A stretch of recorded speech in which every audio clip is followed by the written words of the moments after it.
Please open it. I can't breathe, she begged, but when the lonely rancher lifted the sack, he froze. Wyoming, late 1870s. Dusk bled across the wide-winded plains like bruised gold turning to ash. The sky hung low with heavy clouds, and the wind howled across the dry earth like a wild animal chasing ghosts.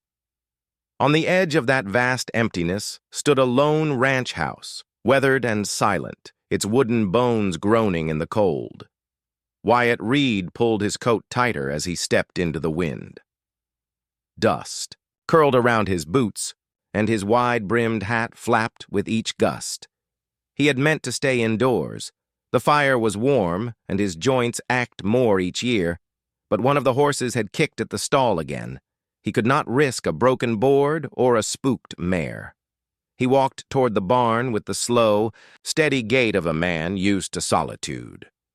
The leather of his gloves creaked as he adjusted his grip on the lantern. The flame inside it flickered, casting thin shadows across the path. Wyatt had lived on this land since boyhood, built the barn with his father, buried his wife here when the pox took her, buried his daughter 2 weeks later. Since then, it was just him, the wind, and the dust. He checked the stall. Nothing broken. He turned to go back, but then froze. There, beneath the scream of the wind, something else. A voice, barely a whisper. Please open it. I cannot breathe. He turned sharply. The sound came from the old storage shed, a place he hadn't opened in months. The doors were warped and half-rotted. It leaned like it might collapse any day. He raised the lantern and stepped closer. Please, someone, I cannot. The voice was muffled, strained. The wind tried to swallow it again, but he had heard enough. Wyatt dropped his hand to the revolver at his hip, then pushed open the crooked shed door. The smell hit him first. Dust, sweat, something sharp and metallic, the kind of smell you remember from blood and fear. He raised the lantern. Light spilled across cracked shelves, rusted tools, coils of rope, and then a shape near a pile of grain sacks. One of them moved. It jerked. Then again. Wyatt stepped forward cautiously, boots silent on the dirt floor. It was not just a sack. It was a person, a burlap sack tied with rope, squirming ever so slightly. The voice came again, hoarse, desperate. Please, I cannot breathe. He set the lantern down and dropped to one knee. His fingers worked to untie the knots. Whoever had done this meant to keep her hidden. The sack peeled open, the smell growing stronger. A face, a woman's young, barely 20 maybe. Her. Skin mottled with bruises, lips cracked, a filthy cloth tied over her mouth, her head still covered. Wyatt hesitated. Was this a trap? Had someone planted her to lure him out? His fingers hovered above the sack. She trembled, gasping through the gag, body thin and battered. Slowly, Wyatt reached out and pulled the cloth from her mouth. She coughed hard, air scraping her throat like sandpaper. Her eyes fluttered open, wide, frightened, impossibly blue. They locked on his. Please, she rasped, do not let them take me again. Wyatt's chest tightened. He gently pulled the sack from her head. Blonde hair matted with sweat and blood clung to her cheeks. Rope burns marked her wrists. Scratches lined her arms. She blinked against the light. I am not here to hurt you, he said, quietly. She winced, trying to sit up. No sudden moves, he added. You are safe now. You are at a ranch. My ranch! Her breath came fast and shallow. Tears spilled down her cheeks. They left me here to die. Wyatt took off his coat and wrapped it around her shoulders. I do not know who did this to you, he murmured, but I sure as hell will find out. As he lifted her into his arms, she let out a soft, pained cry, but did not resist. Her fingers clutched his shirt as if it was the only thing anchoring her to the world. Wyatt looked once more into the darkness, then kicked the door shut behind them. The wind screamed, but inside the ranch house, something had changed. It was no longer just him, the wind, and the dust. Wyatt laid her gently on the cot near the fireplace, careful not to jar her injuries. The cabin smelled of pine smoke and old leather, warm and worn. He moved quickly. Clean, cloth, basin of water, what little whiskey remained. Lydia shivered, curled in on herself, eyes wide but unfocused.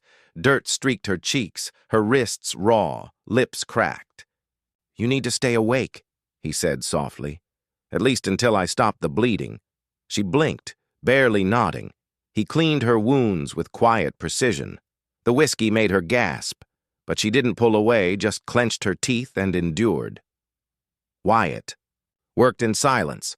His hands moved on instinct, hands that had buried too many, saved too few. When he finished, he pulled an old quilt from the cedar chest and laid it over her. Then he went to the stove, filled a kettle. Minutes later, he returned with a warm cloth.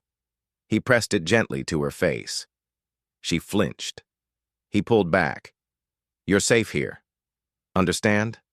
Her eyes flicked up to his, then away. "My name is Wyatt Reed. This is my land. No one will touch you under this roof." She whispered something, barely a breath. "What was that?" "Lydia Sawyer." He nodded. "All right, Miss Sawyer. Try not to move." She exhaled shakily. Wyatt turned to go, then stopped at the closet. He pulled out two things: a worn wool coat, dark green with faded buttons, his wife's, and a small ceramic jug wrapped in cloth. Back at the cot, he gently lifted the covers and tucked the jug at her feet. "Just warm water," he said. "Keeps the cold out." Then he laid the coat across her shoulders. Lavender and cedar still clung faintly to the fabric. His fingers brushed the collar. He paused. Lydia, half asleep, opened her eyes just enough to see his face shift. Not just quiet and stern, but sad, hollowed, as if that coat had pulled something deep from him. He held it a moment too long, then let go. Wyatt pulled a chair close to the cot and sat, elbows on knees. "You don't have to stay," she whispered. "Yes," he said quietly. "I do." He didn't sleep through the long hours. He watched the fire flicker, listened to her breath steady. He adjusted the kettle when it hissed too loud, smoothed the blanket when she stirred. At one point, she murmured something in her sleep, a name maybe, or a prayer.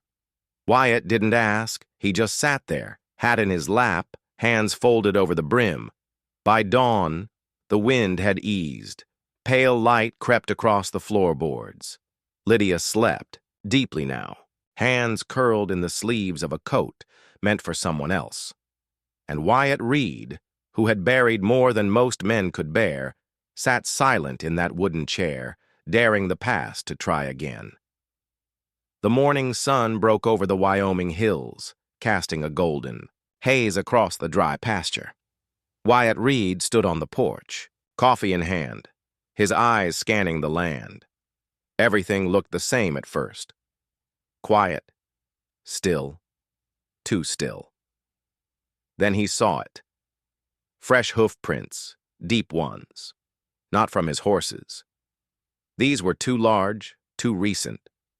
They led around the side of the barn where the ground was churned with more than hooves, boot prints wide, heavy. He moved slowly, following them past the feed troughs. His breath caught as he rounded the edge of the paddock. There, in the dirt, lay a dead dog, a mangy stray that had been hanging around for weeks, sniffing after scraps. Its body was limp, twisted, a clean bullet hole between the eyes.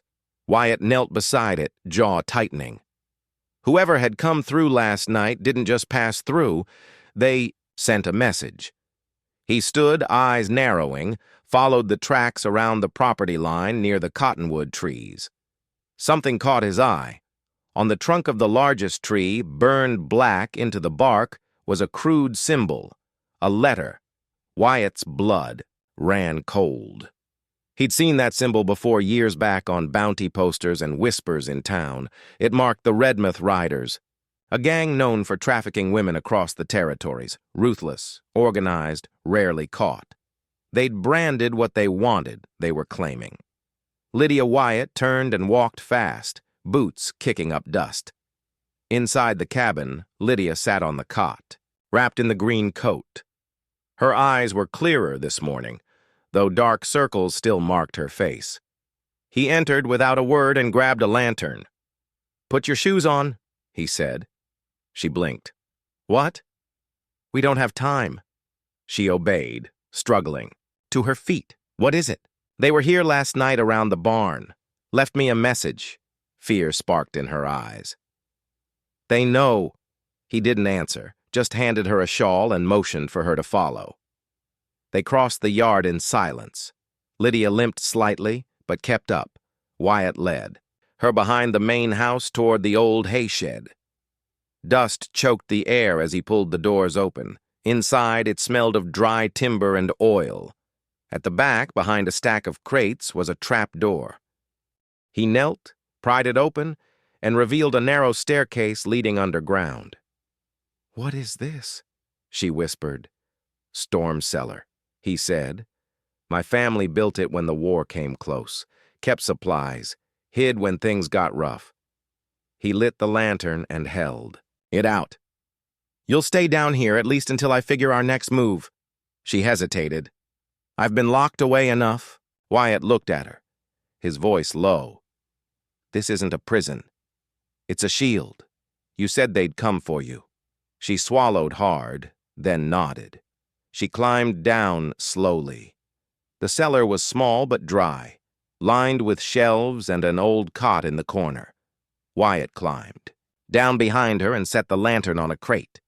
He checked the door again, then stood in silence for a long moment.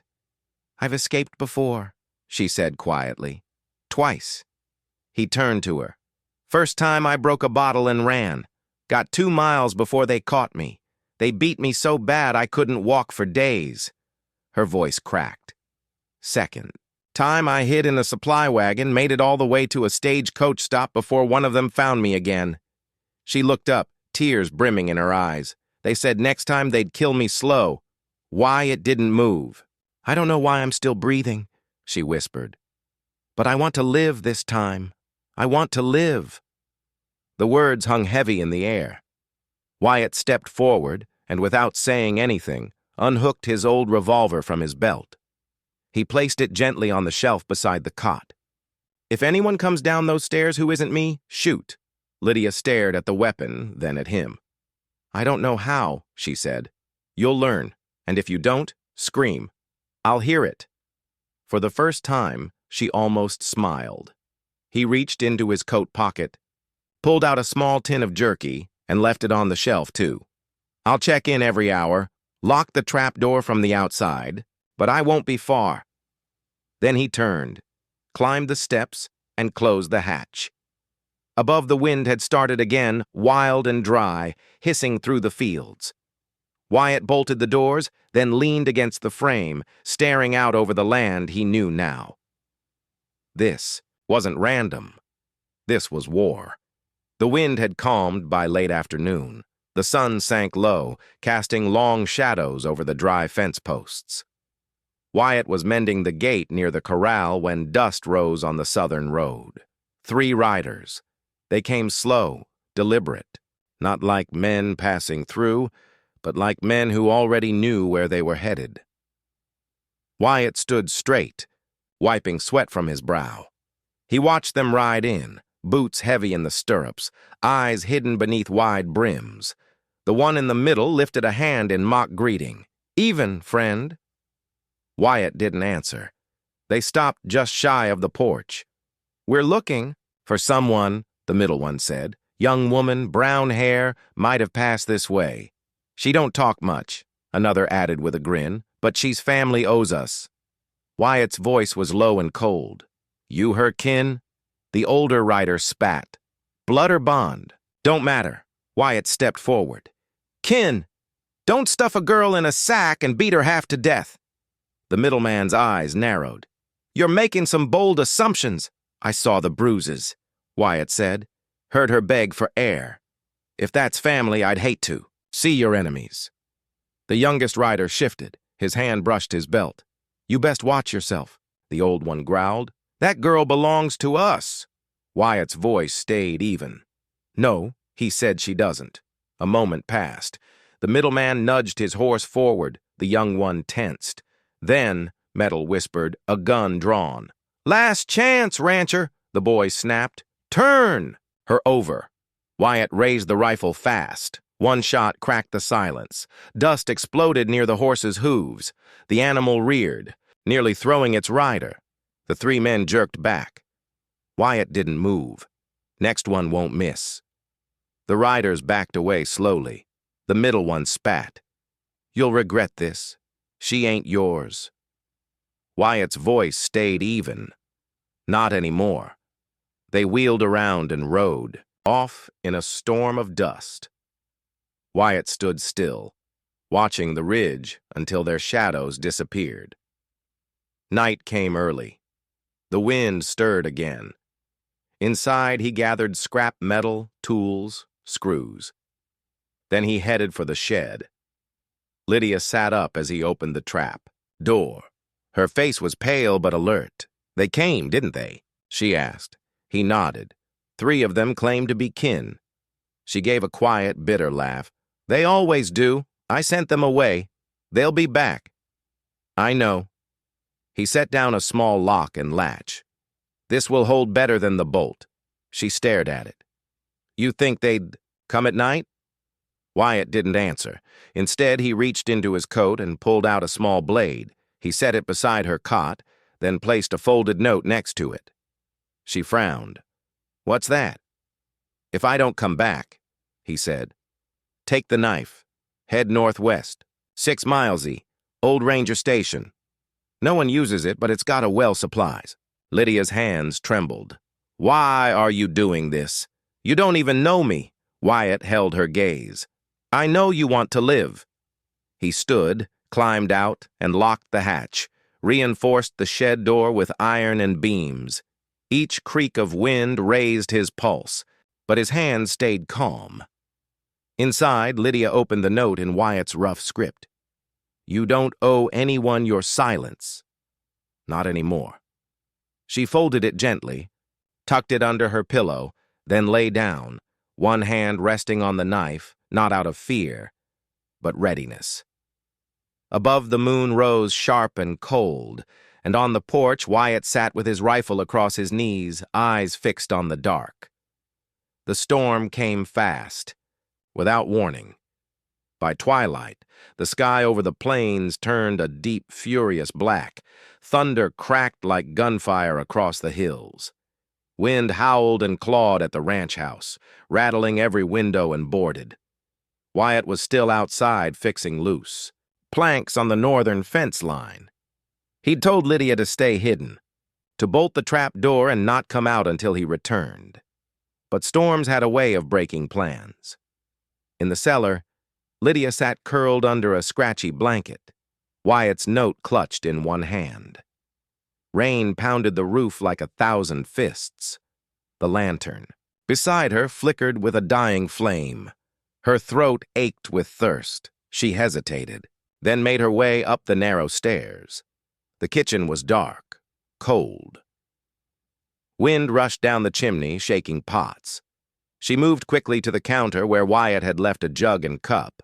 She lifted the cup to her lips, then heard it crash glass shatter. The window on the east wall burst in, sending shards across the floor. Lydia froze, the cup slipping from her hands. Then footsteps inside the house, heavy, intentional. A shadow moved through the parlor. Lydia backed away, heart pounding. "Don't scream," a voice hissed, "or I'll break your teeth." She turned to run. The man lunged, grabbing a fistful of her hair. She hit the floor hard, gasping. Dazed, she looked up. Grimy coat, scarred jaw, eyes like stone. "Boss says you're worth a lot," he spat. "But not if you fight." He raised a boot to strike her. Lydia roared, scrambling for The corner table. Her fingers found the knife Wyatt had given her. The man yanked her back, but she twisted, slashing wildly. Steel cut flesh. He screamed, stumbling. She tried to rise, but pain shot through her ankle as she staggered into the table. He was on her again, swinging. She dodged, slashed again. He grabbed her wrist, slammed her into the wall. "Dup, girl," he growled. "You think this ends with you walking free?" He raised a fist. "Oh!" The front door burst open. Lightning lit up the room. Wyatt stood there, soaked to the bone, rifle raised. Without a word, he fired. The bullets struck the intruder in the shoulder, spinning him into the hearth. The man groaned, clutching his wound. Wyatt stepped in, barrel steady. "Move again," he said, voice low, "and you'll leave in a box." The man froze. Wyatt turned to Lydia. "Can you walk?" She nodded weakly. He helped her up, letting her lean into him. She winced with each step. In the bedroom, he laid her gently on the bed. Her clothes were torn, her lip bleeding, and her ankle swollen. "Let me see," he said. He knelt beside her, brushing her hair from her face. "You did good. Held your own." Her voice trembled. "I thought I was going to die." "You didn't," he said quietly. "You're safe now." From the dresser, he pulled a tin box, rags, whiskey. He cleaned her cuts, then turned to her ankle. He needed something, stronger than cloth. At the foot of the bed sat a cedar chest. Wyatt opened it slowly. Inside, yellowed clothes lay folded neatly. He pulled out a blue flannel shirt, soft, familiar. He hesitated. "Lydia noticed yours." He shook his head. "Clara's my wife." He turned the cuff. Her name was stitched in delicate thread. She sewed her name into everything. Said I'd lose my head if it wasn't attached. He smiled faintly. Then, with care, he tore the sleeve and wrapped it around Lydia's ankle. Tight but gentle. She blinked fast, eyes wet. "Thank you," she whispered. Wyatt stood, looking out the rain-smeared window. "She was everything to me," he murmured, "but you matter too." Outside, the storm began to fade. Inside, something else took root. Not fear or pity, but something that could survive the storm. By the next morning, the wind had gone still. The rain had passed, leaving the Wyoming plains soaked and quiet. Fog clung to the low hills. The air smelled like pine, wet dirt, and a tension too heavy to ignore. They both knew it was time to go. Wyatt didn't say much. He moved through the barn with quiet efficiency, saddling the horses, packing jerky, hard-tack canteens. He folded a map of the surrounding land, tracing a route northwest with a calloused finger. Lydia stood near the door, watching. Her ankle was wrapped tight beneath Clara's old flannel. She still limped, but pain no longer shaped her face. Determination did. Wyatt fastened the saddle straps and looked up. "You'll ride the black mare," he said. "She's steady, doesn't spook easy." Lydia nodded slowly, then hesitated. "Why are you doing this?" she asked. Wyatt looked at her, eyes calm. "Because if I don't," he said simply, "no one will." Silence passed between them, but it was a silence of understanding, not doubt. They rode out at dawn. The road ahead was broken and rough, winding through dry creek, beds and over jagged ridge lines. Lydia leaned low over the saddle, gripping tight. Wyatt led the way, his rifle strapped across his back, every sense on edge. By midday, the sun beat hard overhead. They passed no travelers, only crows circled high. Above, gliding on the wind like omens. They stopped briefly in the shade of a sandstone bluff to rest the horses. Wyatt studied the map again, sweat streaking his temple. "If we can make it through Dry Gulch by nightfall," he muttered, "we'll be halfway to the forest trail." Lydia handed him water. Is it safe? He gave a wry smile. Nowhere is. They rode on, but as they entered the mouth of the gulch, a narrow canyon carved deep into red stone, Wyatt slowed. Something felt wrong. The birds were gone. No wind, no rustle, just silence. And then gunfire. A crack like lightning. Wyatt cried out. Blood bloomed across his shoulder as he jerked backward, nearly falling from the saddle. His horse reared, screaming. "What?" Lydia screamed. 3 men emerged from the rocks, 2 on the ledge, rifles drawn, 1 blocking the path ahead. Their faces were cruelly familiar. The scarred man rode in front, the same sneer, the same hollow eyes. Well, he drawled, dismounting. "Didn't expect you to come back here, girl." "She didn't," Wyatt said, stepping forward. "We brought you." The man blinked. Then gunfire from the windows, from the rafters, from the crates. Bullets exploded into the night. The gang scattered, firing back wildly. 1 deputy took a hit in the arm. Another returned fire, downing a man near the water barrels. The scarred man grabbed Lydia, pulling her close.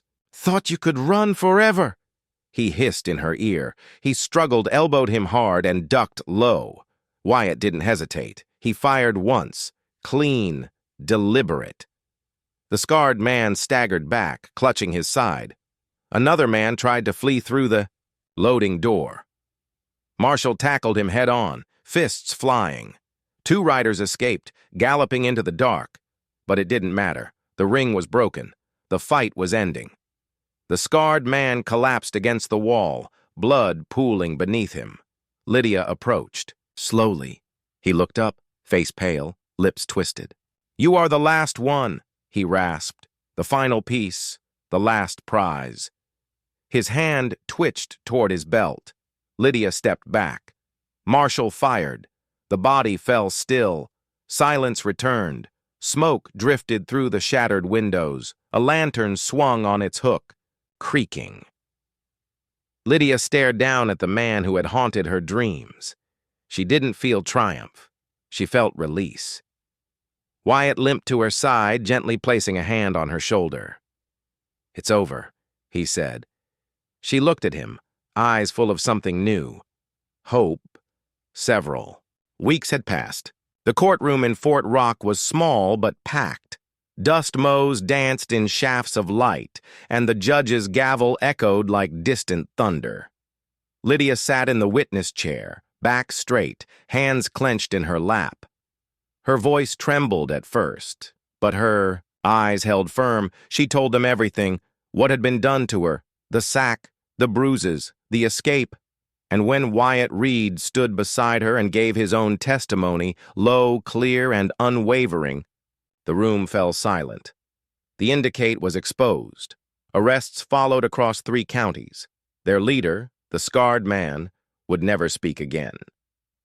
Justice had been slow in coming, but it came. Afterward, the district marshal offered Wyatt a position. Again in the forest rangers, he declined. "I've had enough of chasing ghosts," he said. "It's time I went home." And this time, he wasn't going alone. Spring came late to Wyoming that year. The snow melted slow, but when the grass came, it came green and thick, soft under bare feet. Wyatt was on the porch mending the old rocking chair. A tin of nails rested beside him, and he hummed low under his breath. The front door creaked. Lydia stepped out barefoot, wearing the faded shirt he once used to bandage her shoulder.